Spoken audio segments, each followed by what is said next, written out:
So, hello dear aspirants, welcome back to the channel. My name is Vandita Tripathi. I hope you all are doing great, superb and awesome. ठीक है. So we had started in our previous video types of voting at the meeting. ठीक है. अब एक meeting में कितने तरीके से वोटिंग हो सकती है किसी भी बिजनेस के ऊपर और किसी भी मैटर के ऊपर, वो हमने जाना था. ठीक है. या तो वोटिंग मेंबर्स या तो वोट करेंगे एट द मीटिंग या तो वोट करेंगे फ्रॉम होम. ठीक है. एट द मीटिंग मतलब मीटिंग में आकर के जो मेंबर्स वोट करते हैं वो तीन तरीके से वोट कर सकते हैं.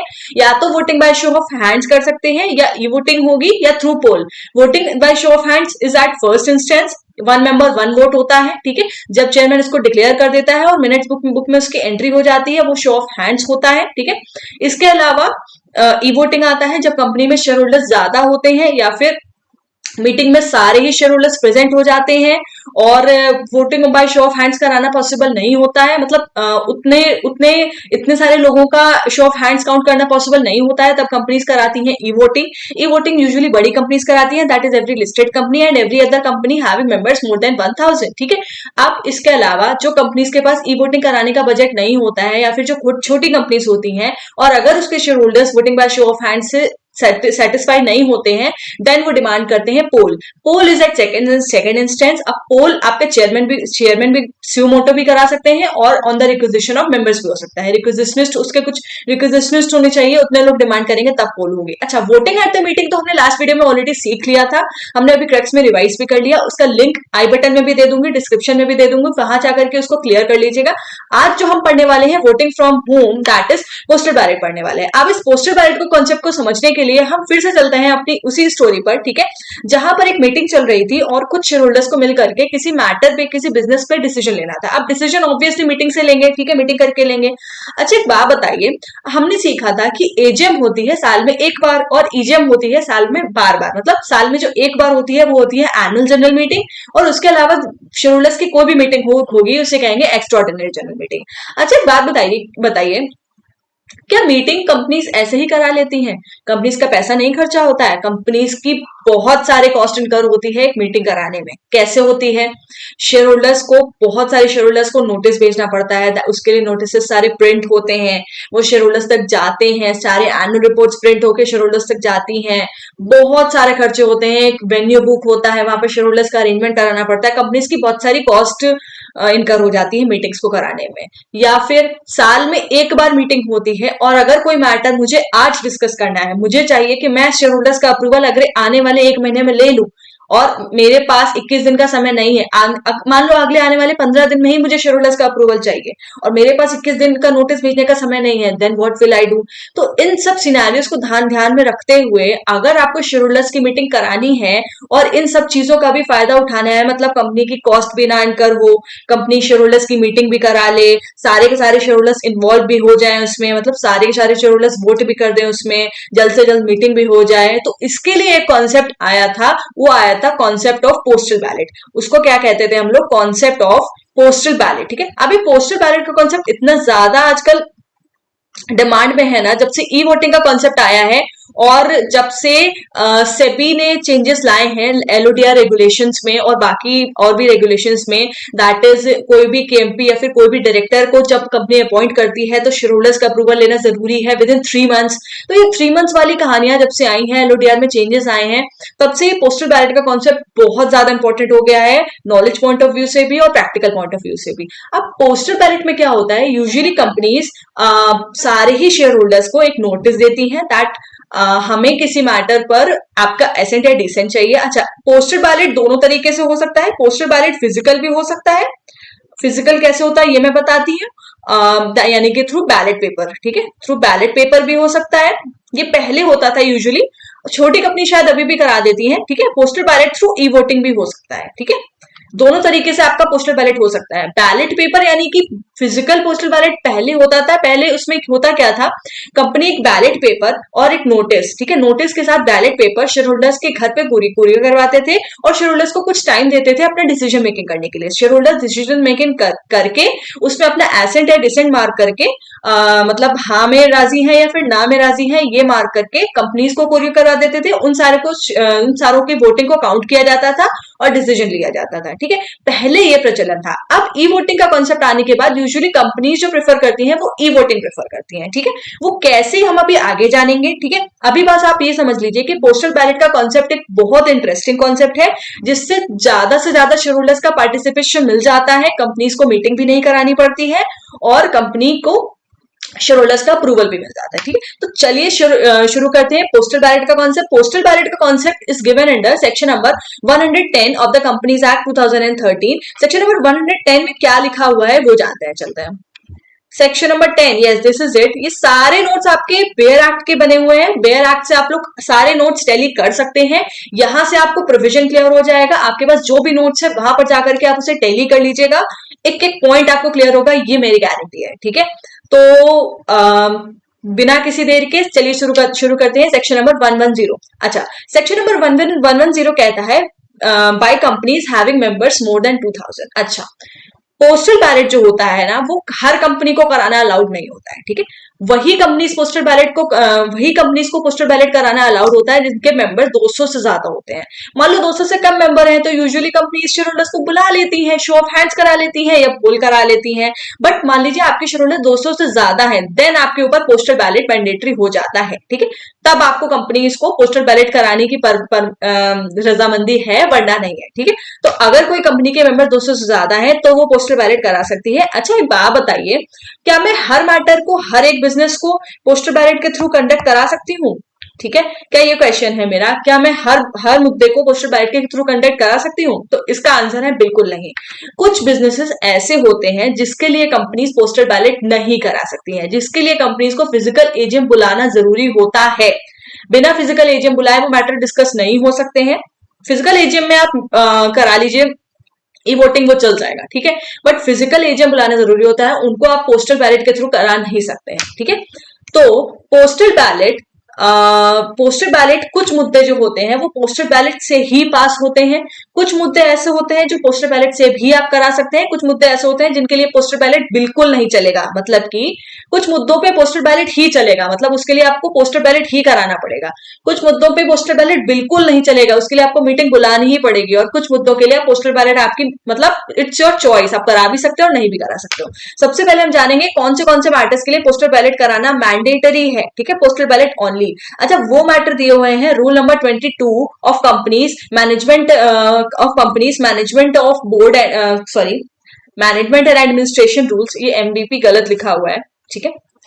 मैनेजमेंट एंड एडमिनिस्ट्रेशन रूल्स में के रूल नंबर 22 के अंदर आप लोग जब कंपनीज एक्ट के रूल्स पढ़ेंगे ना, तो companies management and administration rules के रूल नंबर 22 के अंदर आपको पोस्टल बैलेट, ऐसे मुद्दे जो सिर्फ पोस्टल बैलेट से ही पास करवा सकती हैं कंपनीज, वो दिया हुआ है। तो ऐसी कंपनी जिसके 200 से ज्यादा मेंबर्स हैं उन्हें पोस्टल बैलेट कराना मैंडेटरी है। और पोस्टल बैलेट किन मैटर्स के लिए कराना मैंडेटरी है, that is given under rule number 22 of management and administration rule. तो रूल नंबर 22 के अंदर आइटम नंबर ए से लेकर के आइटम नंबर जे तक जो दिए हुए हैं वो मैटर्स पोस्टल बैलेट से ही कराना मैंडेटरी है। उसके मैंने कुछ क्रक्स लिस्ट बनाई है, आप लोग यहां से याद कर सकते हो, बट अगर आपको प्रॉपर पूरे मैटर्स पढ़ने हो तो आप ए से जे तक रूल नंबर 22 से पढ़ सकते हो। पहला जो मैटर है वो है alteration and object loss MOA, ठीक है। अगर आपको कभी भी, मतलब यहां पर सिर्फ हम क्रक्स में फटाफट उसका रिवीजन करेंगे। आप लोग मैटर्स को एक बार टैली कर लीजिएगा, सारे मैटर्स क्या लिखे हुए हैं, ठीक है। आपको कभी भी अगर एमओए का ऑब्जेक्ट लॉस को ऑल्टर करना है तब आपको पोस्टल बैलेट कराना पड़ेगा। 3 रेस्ट्रिक्शन, जो प्राइवेट कंपनी की 3 रेस्ट्रिक्शंस होती है ना, TMP, that is private company अपने शेयर्स का ट्रांसफर नहीं कर सकती है। प्राइवेट कंपनी के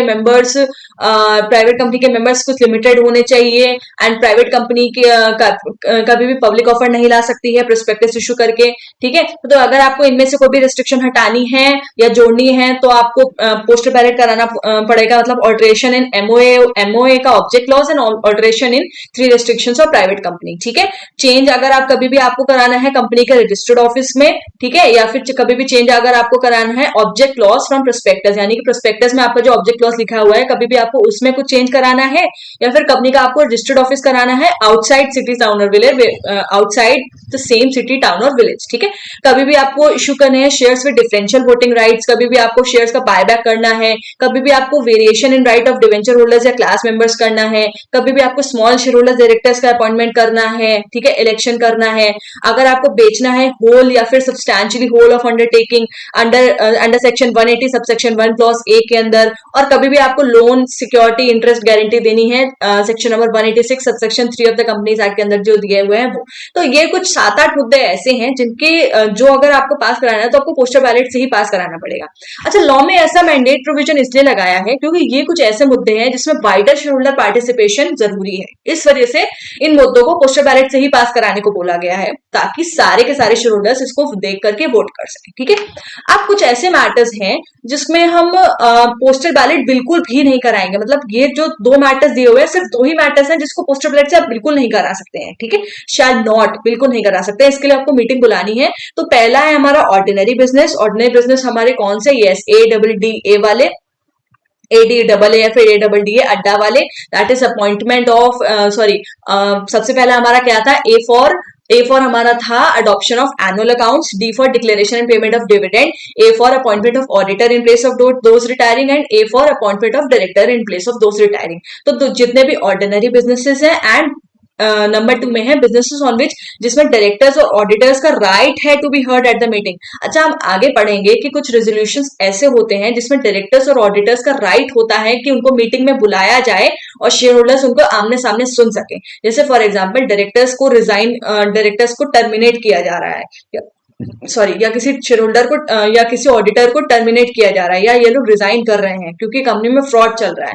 तो ये लोग शेयर होल्डर्स को कैसे बताएंगे जब शेयर होल्डर्स इनकी बात सुन सकेंगे। तो इसलिए कंपनी कह रही है मीटिंग कराओ। और ऑर्डिनरी बिजनेस यूजुअली कंपनी के फाइनल अकाउंट्स डिस्कस होते हैं, इस वजह से इनको आप पोस्टल बैलेट से पास नहीं कर सकते हो। तो 2 मैटर्स ऐसे हैं, ordinary business and other businesses in which directors and auditors have right to be heard at the meeting. तो आप ये वाले मैटर्स पोस्टल बैलेट से पास नहीं करा सकते हैं। बाकी कुछ मैटर्स आपको पोस्टल बैलेट से ही पास कराने हैं, ये सारे हैं। आप लोग इसको एक बारी पढ़ लेना, ये एक एक करके आगे हम आने वाले सेक्शंस में पढ़ेंगे, तो इसको आपको एक बार लिस्ट माइंड में रख लेनी है, ठीक है। इसके अलावा जितने भी मैटर्स हैं, ये A से J को छोड़ करके और ऑर्डिनरी बिजनेस और इसको छोड़ करके जितने भी मैटर्स हैं आप उनको पोस्टल बैलेट से भी करा सकते हो या फिर शो ऑफ हैंड से, पोल से या फिर ई वोटिंग से भी करा सकते हो, ठीक है। तो आई थिंक ये वाला चार्ट आपको क्लियर हुआ होगा। कैसा लगा कमेंट सेक्शन में जरूर बताइएगा। ये जितना क्रक्स हो सकता है, जितना कॉम्प्रिहेंसिव से कॉम्प्रिहेंसिव हो सकता है, उतना क्रक्स करके मैंने इसको पेश किया आप लोगों के सामने। पोस्टल बैलेट का सेक्शन बहुत बड़ा है, बहुत लेंदी है, आप लोग खुद से पढ़ने जाओगे तो कुछ भी समझ नहीं आ पाएगा, इसको ऐसे तोड़ के पढ़ना है। अब आप लोग बैलेट से पढ़ोगे ना, देखो कितना अच्छे से आपको सेक्शन कितना प्यार से समझ आता है, ठीक है। अच्छा, पोस्टल बैलेट का जो प्रोसेस होता है वो भी रूल 22 के अंदर दिया हुआ है। आप प्रोसेस, अच्छा देखो, ये प्रोसीजरल वाली चीजें मैं अपने वीडियोस में कवर इसलिए नहीं करती हूँ क्योंकि अननेसेसरी वीडियो लंबा हो जाता है। और यूजुअली प्रोसेसेस में क्या होता है, कुछ दी होती हैं चीजें कि पहले ये करना है कंपनी को, फिर नोटिस इशू करना है, फिर ऐसे ऐसे। तो ये प्रोसेस तो आप खुद ही पढ़ सकते हो यार, इतना तो आप लोग थोड़ा सा प्रोफेशनल हो ही गए और थोड़ा सा प्रोफेशनलिज्म और लॉ को पढ़ने की नॉलेज तो आपके अंदर आ ही गई है। तो आई थिंक ये आप अपने आप से कर सकते हो। फिर भी अगर आप लोगों को कोई डाउट होता है, do mention in the comment section, I'll let you know, I'll answer that also, और if it is possible I'll make the separate video, ठीक है। तो अच्छा, एक नोट यहाँ पर दिया हुआ है, company which is required to provide postal ballot facility may pass that item through e-voting also। अच्छा, इस बात को समझाने के लिए मैं आपसे एक क्वेश्चन पूछती हूँ, ठीक है। हम लोगों ने जब e-voting पढ़ा था तो हम लोगों ने पढ़ा था e-voting ऐसी कंपनीज को करा लेनी है जिसमें जो लिस्टेड कंपनी हो, ठीक है, हमने ये पढ़ा था ना, जो लिस्टेड कंपनी हो, ठीक है, जो लिस्टेड कंपनी हो या फिर एवरी अदर कंपनी जिसके मेंबर्स 1000 से ज्यादा हो, ठीक है। अब फॉर एग्जाम्पल, ठीक है, एक मिनट, फॉर एग्जाम्पल ऐसी कोई कंपनी है, एक ऐसी कंपनी है, 1 मिनट, यस, एक ऐसी कंपनी है जिसमें है आपके फॉर एग्जाम्पल 1200 मेंबर्स हैं। अच्छा बताओ, क्या ये पोल कराएगी, क्या ये पोस्टल बैलेट कराएगी या फिर ये ई वोटिंग कराएगी? कौन सी वोटिंग कराएगी? ठीक है, आप लोग अपने कमेंट जरूर बताइएगा कमेंट सेक्शन में कि ये कंपनीज कौन सी वोटिंग कराएंगी, ठीक है। क्योंकि पोस्टल बैलेट तो मेंबर्स अगर मोर देन 200 होते हैं तो कराना पड़ता है, दैट इज इसको पोस्टल बैलेट कराना भी जरूरी है।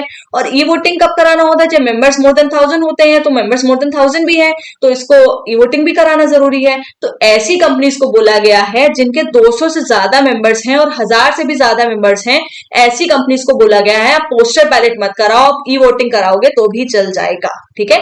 तो ऐसी कंपनीज यूजुअली जिसके 200 से ज्यादा मेंबर्स हैं, 200 से ज्यादा मेंबर्स हैं, 2000 लिख दिया मैंने, सॉरी। तो ऐसी कंपनीज यूजुअली, यहाँ पर चार्ट ऑलरेडी बना हुआ है इसका, ठीक है, let me show you, wait once, ठीक है। तो ऐसी कंपनीज, इसका क्रक्स ये आता है, तो ऐसी कंपनी जिसके 200 तक मेंबर्स हैं, अच्छा 200 तक मेंबर्स हैं तो ना पोस्टल बैलेट कराना है ना ई वोटिंग कराना है, तो 200 तक मेंबर्स हैं तो पोस्टल बैलेट में, मतलब कि आप पोस्टल बैलेट से भी उस मैटर को पास करा सकते हो। अगर आपके 200 से ज्यादा मेंबर्स हैं बट 1000 तक मेंबर्स हैं, तो 200 से ज्यादा तो है तो पोस्टल बैलेट तो कराना भाई मैंडेटरी है, तो पोस्टल बैलेट भी करा सकते हो और ई वोटिंग भी करा सकते हो, ठीक है।